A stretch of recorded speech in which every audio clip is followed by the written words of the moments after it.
I'll give you a quick rundown for those who have not seen these before. These here are from Greenhouse Sensation. They are Vitapods. They are propagators. They are the heat from the bottom, and obviously we've got the little vents on the side and stuff. You can get them different sizes. You can get triple tiers, double tiers, things like that. I've got a little ventilation here with the little fan, USB fan. I'll be getting some more of them to help with the ventilation in here.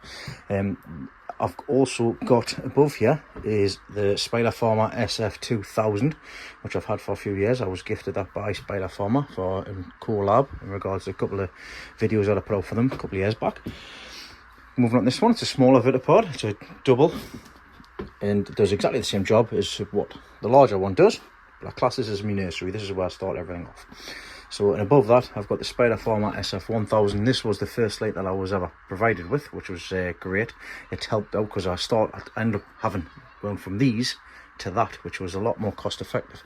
And I also went from having a heater in here, which cost a fortune to heat the whole room, to end up just heating the little section around there.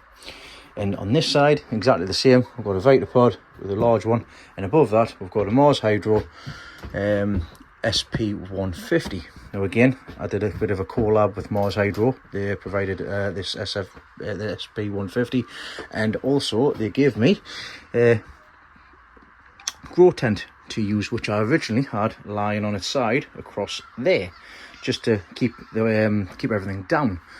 Obviously the size of the growing space down, should I say. But like I say, it did work. It worked fantastic. But since I got these in, I've not needed to reduce the space because I've already got the propagation in here. If I wanted to, I could put that on because it gives a great space for it to be able to keep everything enclosed. But that's what I've got the Mylar on the side for. So this is my grow room. That's that done. That's this all done. And when these are done, if I wanted to, I've got the T5 Enviro grow lights. These tubes do work, some of them don't, so I need to have a look into that, and I'm missing one on this side. I can't get replacements because you can't get the T5 tubes anymore. I can't get replacement LEDs, but it may cost a fortune. So we'll see what happens. But this is my grow setup. This is what I've used for a couple of seasons, but I've been missing the past couple of years.